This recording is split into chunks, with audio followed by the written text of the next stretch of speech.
उस पर भी बात करें। आज यहाँ इस चुनावी सभा की अध्यक्षता कर रहे आदरणीय ऋतुराज जी, इस मंच का संचालन कर रहे तेज नारायण साहनी जी, इस मंच पर उपस्थित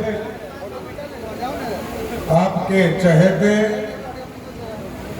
और आपके पूर्व के प्रत्याशी आदरणीय अजय कुशवाहा जी, अजय कुशवाहा जिंदाबाद जिंदाबाद, अजय कुशवाहा जिंदाबाद, प्रत्याशी आदरणीय कोमल जी, इस मंच पर उपस्थित पूरे बिहार के नेता और दरभंगा के सांसद आदरणीय गोपाल जी ठाकुर जी,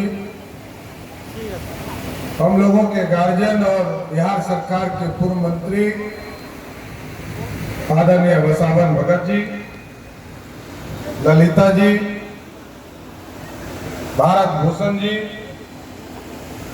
इस मंच पर उपस्थित जनता दल यूनाइटेड के अध्यक्ष अभिषेक जी, लोजपा के अध्यक्ष राणा मुकेश सिंह जी, राष्ट्रीय लोक मोर्चा के अध्यक्ष मनोज जी, भारतीय जनता पार्टी के जिला के महामंत्री प्रभु कुशवाहा जी और इस मंच पर उपस्थित तमाम भारतीय जनता पार्टी, जनता दल यूनाइटेड, राष्ट्रीय लोक मोर्चा, लोक जनशक्ति पार्टी और हिंदुस्तानी अवाम मोर्चा के अरे ठीक है ऐसा आप आराम रहिए, कोई दिक्कत नहीं, कोई डिस्टर्बेंस हो तो बताइए। इस मंच पर उपस्थित तमाम एनडीए के नेतागण और इस मंच के सामने उपस्थित तमाम भाइयों, बुजुर्गों, माताएं, बहनों, छोटे छोटे बच्चे, नौजवान साथियों, आज हम आपसे आग्रह करने आया हूं, साथ निवेदन करने आया हूं। इस भारत के भाग्य की तारीख तय होने वाली है और भारत 1947 में आजाद हुआ, लेकिन जो हमें समृद्धि मिलनी थी 2014 तक हमने कई सरकारें बनाई, चाहे वो कांग्रेस पार्टी हो जिसको 55 साल तक इस देश का बागडोर देने का काम किया, कभी यूपीए के लोगों को 10 साल तक सरकार देने का काम किया और श्रद्धेय अटल बिहारी वाजपेयी जी को भी आपने मौका दिया।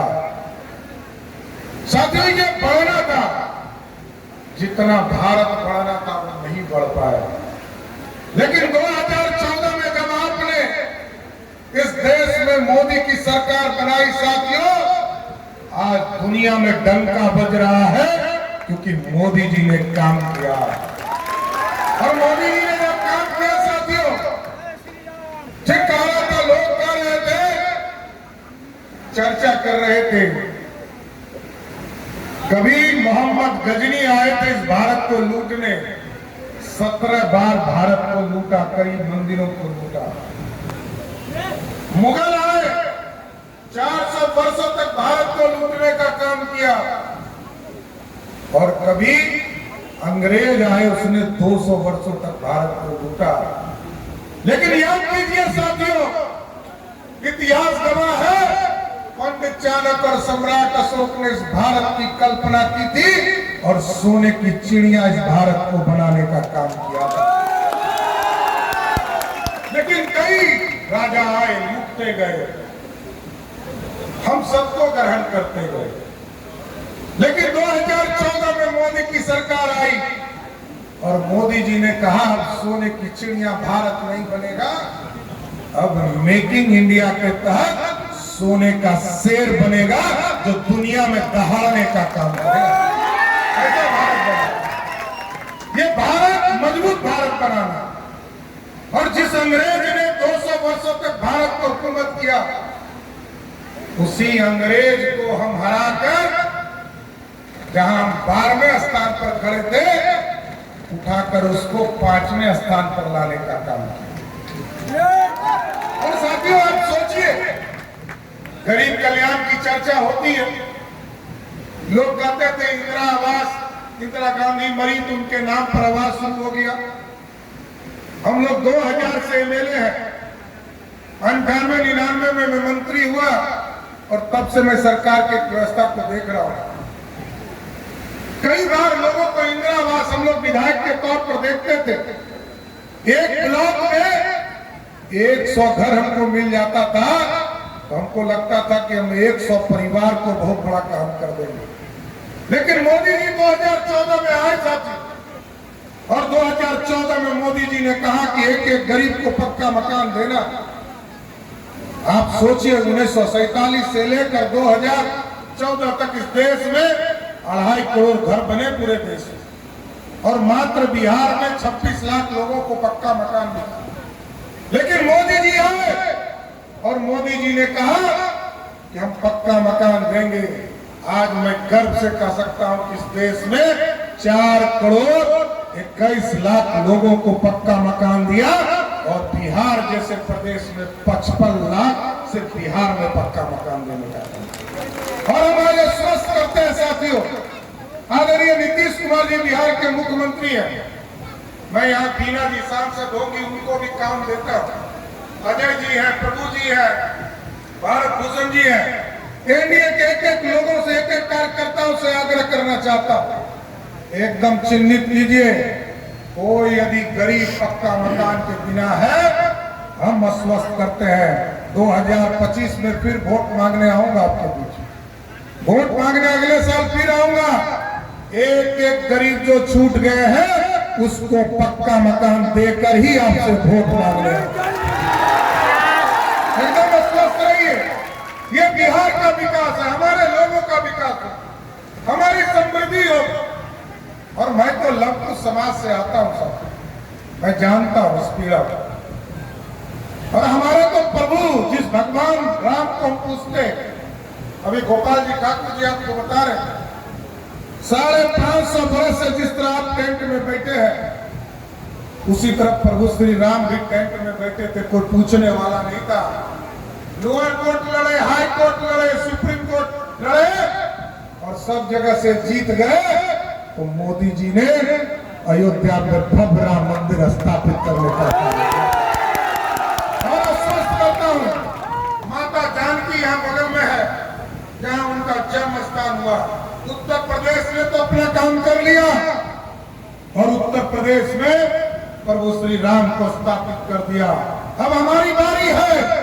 अब हम लोगों ने भी तय किया है कि सीतामढ़ी के भव्य मंदिर भी हम लोग सीता माँ के नाम पर बनाने चाहते हैं। साथियों, समृद्धि चाहिए, विकास चाहिए, पर्यटन चाहिए, हमको पैसा चाहिए बिहार के विकास के। जब तक बिहार आदरणीय प्रधानमंत्री नरेंद्र मोदी के नेतृत्व में नहीं काम कर रहा था साहब, हमको मात्र 3% राशि मिलती थी भारत सरकार से। आज मोदी जी ने हमारी आबादी, हमको जो आबादी है उसको कहता है कि हमारी कमजोरी है। हम इतिहास के पन्ने में पढ़ते थे कि बिहार के लिए कोसी एक अभिशाप है, और उसी तरह आबादी हमारे लिए अभिशाप है।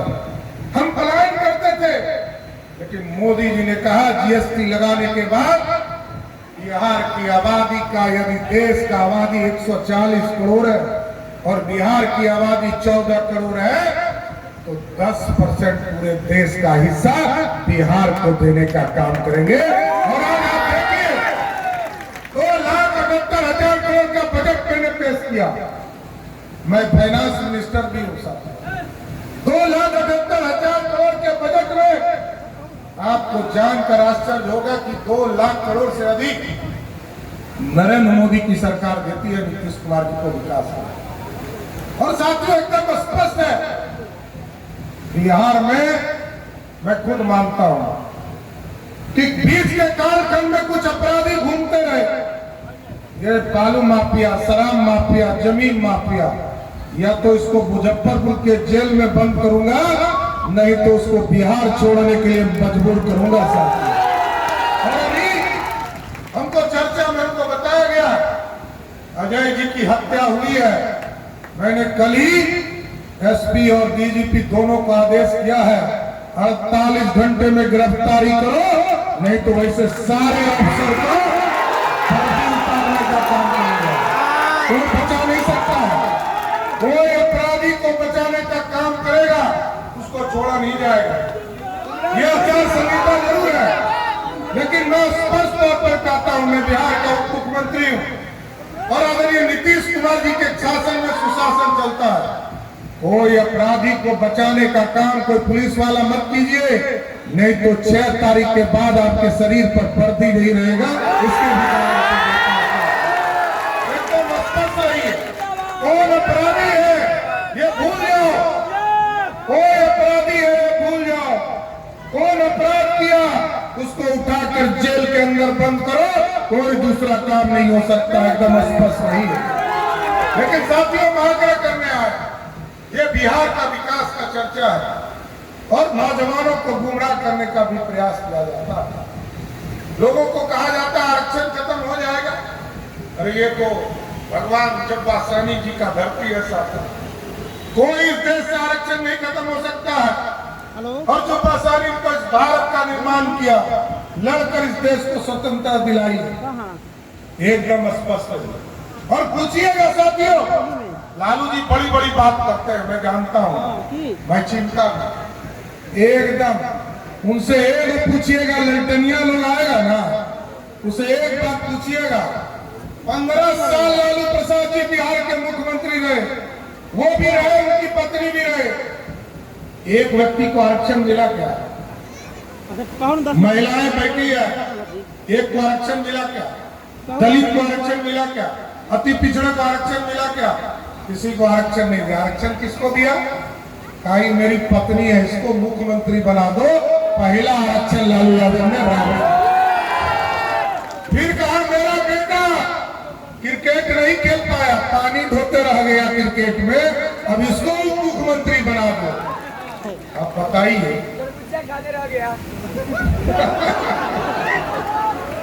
दूसरा बेटा जिसने महिलाओं पर अत्याचार किया साथियों, अपनी पत्नी को धक्का मारकर घर से बाहर किया।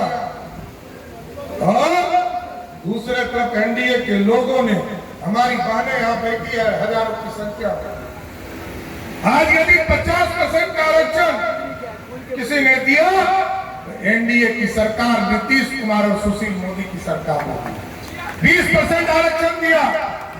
आप साथियों एकदम स्पष्ट रहिए, ये लोग काम करने वाले नहीं है। ये चुनाव आएगा तो बड़ी बड़ी बात करेंगे, संविधान खतरे में है, आरक्षण खतरे में है, लेकिन जब समय खत्म हो जाएगा तो पहले अपनी पत्नी के लिए मुख्यमंत्री पद चाहिए, फिर अपने बेटा के लिए उप मुख्यमंत्री चाहिए, फिर कहेंगे हमारा बेटा मंत्री बनेगा। और आजकल घूम रहे हैं गली गली, हमारी 2 बेटी को सांसद बना दो, इसी काम में लालू यादव लगे। किसी सीट पर सुना कि लालू यादव जा रहे हैं? किसी सीट पर नहीं था। बीमा भारती अति पिछड़ा की बेटी थी और वो पूर्णिया लड़ रही थी, जमानत जब्त हो गया लड़कनिया का, लेकिन लालू जी नहीं गए क्योंकि उनको बेटी को चुनाव जिताना है, दूसरे को नहीं चाहिए।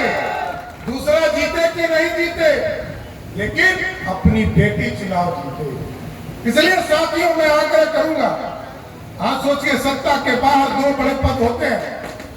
मैं तो सम्राट चौधरी जब अध्यक्ष हुआ साथियों, हम लोगों ने अति पिछड़ा सहनी समाज के हरीश सहनी को विरोधी दल का नेता बनाया। विजय सिन्हा जी स्वर्ण समाज से आते हैं, वो विरोधी दल के नेता हुआ, और सम्राट चौधरी कुशवाहा समाज से आता है, वो पार्टी का अध्यक्ष बनाया। आज उप मुख्यमंत्री भाजपा ने बनाया है साथियों। इतिहास के पन्ने में बताओ किसी ने हमारे लिए कुछ काम किया है क्या? किसी ने किया है क्या? लेकिन लालू यादव जरूर कहेंगे आज सम्राट चौधरी लड़ रहा है तो 7 को उम्मीदवार खड़ा मेरे खिलाफ में जरूर किया है। इसके पहले उम्मीदवार देता था क्या? पिछले बार तो खाता नहीं खोला था, उम्मीदवार दे रहा है, क्योंकि आपका कोई मजबूत नेता खड़ा नहीं है, मजबूत नेतृत्व खड़ा नहीं हो। इसलिए पूरे मीनापुर के लोगों से, वैशाली के लोगों से सावधान रहने के लिए कह रहा हूं। एक वोट बीना देवी के हेलीकॉप्टर चाप पर देना है और यहाँ से जिताकर फिर से मोदी की सरकार बनाना है। और एक बात देखिए, आज यदि दो विरोधी दल का नेता का पद है और एक अध्यक्ष का पद है तो कौन बना हुआ? लालू यादव स्वयं राष्ट्रीय अध्यक्ष, विरोधी दल का नेता उनका बेटा तेजस्वी यादव, और विधान परिषद में नेता विरोधी दल कौन? तो उनकी पत्नी राबड़ी देवी। यही है पार्टी ललटेनिया, समझ गए ना? ललटेनिया का युग यही है, और लालटेन का युग तो खत्म, अब तो एलईडी बल्ब का युग है ना साथियों। और याद कीजिए 2014 में जब देश के प्रधानमंत्री नरेंद्र मोदी हुए, उन्होंने कहा गांव गांव बिजली पहुंचाओ। आदरणीय नीतीश कुमार जी से उन्हें 2017 में समझौता हुआ, मोदी और नीतीश ने कहा घर घर बिजली पहुंचाओ। पहुंचा कि नहीं पहुंचा? अब मोदी जी ने कहा है अब गरीबों को जो घर में बिजली मिलती है उसको सोलर युक्त बनाकर बिजली बिल को ही जीरो कर देना है। शुरुआत और एकदम नौजवान साथियों, जो पढ़ने वाले बच्चे एकदम तैयार रहो। नीतीश कुमार जी और सुशील मोदी के नेतृत्व को याद करो। 1990 से लेकर 2005 तक लालू जी का राज रहा, 1 लाख लोगों को नौकरी नहीं मिला। 2005 से लेकर 2020 तक 7.5 लाख लोगों को नौकरी मिला। और मैं आश्वस्त करता हूं आप लोग नौजवानों को, अगले साल 2025 का चुनाव होने वाला है। एकदम स्पष्ट है, जो नीतीश कुमार जी ने घोषणा किया है 10 लाख सरकारी नौकरी, उसको वादा पूरा करके आपके बीच में आएगा। एक विज्ञापन निकलने वाला है, और अभी तक लगभग 3 लाख लोगों को नौकरी हमने दिया है, और अभी 7 लाख नौकरी यही नौजवान को मिलने वाला है, किसी दूसरे को नहीं मिलने वाला। इसलिए साथियों आग्रह करूंगा, निवेदन करूंगा, क्योंकि हम रोजगार को भी खड़ा करेंगे। 94 लाख लोगों को चिन्हित किया है हम लोगों ने, जिसकी आमदनी 1 लाख से कम है, वैसे परिवार को भी हम रोजगार के लिए 2-2 लाख रुपया देंगे। वैसे लोगों को भी चिन्हित किया है, जो नौजवान उद्योग लगाना चाहते हैं, वैसे नौजवान को भी 10-10 लाख का हम लोग रोजगार के लिए देने का काम। लेकिन साथियों हम जरूर आकर निवेदन करें, ये देश बढ़ाना है, और ये चुनाव कोई मीनापुर का नहीं है, ये कोई मुजफ्फरपुर का नहीं है, वैशाली का नहीं है, ना बिहार का चुनाव, ये देश का चुनाव। और आपने मजबूत सरकार चुना है तो कभी लालटेन वाले से पूछना, अरे तुम्हारा प्रधानमंत्री का उम्मीदवार का नाम क्या है, ये तो कभी आपके गांव में आए तो उसके उम्मीदवार से पूछना कि तुम्हारे नेता को पता है क्या? ये जो लालू यादव है, इनको पता है क्या? उनको भी पता नहीं कि देश का प्रधानमंत्री का उम्मीदवार कौन होगा। लेकिन यदि बीना देवी को हेलीकॉप्टर चाप पर आप जिताओगे तो फिर से मोदी की सरकार होगी, इसका आश्वस्त मैं करना चाहता हूं। और साथियों आग्रह करूंगा, ठीक कहा गोपाल जी ठाकुर जी ने, अभी यूक्रेन और रसिया का युद्ध हो रहा, लोग वहां से लाखों बच्चे फंस गए, सबने मोदी जी को मेल किया, फोन किया, मोदी अंकल हमको वापस लाओ, हम तो मेडिकल करने आए, इंजीनियरिंग करने आए। मोदी जी ने फोन किया पुतिन को, युद्ध रोको, और 48 घंटे के लिए युद्ध रुक गया। और जेलेंस्की जो यूक्रेन के प्रधानमंत्री हैं, उन्होंने फोन करके मोदी जी को पूछा और धन्यवाद दिया कि युद्ध तो रुक गया मोदी जी, लेकिन ये भारत के बच्चे को हम पहचानेंगे कैसे? मोदी जी ने कहा जिसके हाथ में तिरंगा होगा वही भारत का बच्चा होगा। ये है ताकत। अब दुनिया में डंका बज रहा है, दुनिया में नरेंद्र मोदी जैसा नेतृत्व सब खोज रहा है कि हमारा भी नेतृत्व ऐसा हो। इसलिए इस बिहार के समृद्धि के लिए, बिहार को आगे बढ़ाने के लिए एकदम स्पष्ट रहिए। चाहे वो चिराग पासवान जी आज चुनाव हो रहा है हाजीपुर में, एक एक वोट एनडीए के लोग चिराग पासवान को देकर वहां जिताने का काम कर रहे हैं। और एकदम स्पष्ट रहिए, काराकाट में भी उपेंद्र कुशवाहा जी को 2 लाख से अधिक मतों से बीजेपी के कार्यकर्ता जिताने का काम कर रहे हैं।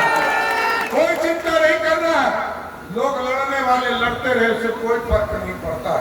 बिहार की राजनीति में मोदी जी को वोट देना चाहते हैं, देश की समृद्धि की ओर ले जाना चाहते हैं, तो वोट दीजिएगा ना, पक्का ना? दोनों हाथ उठाइए,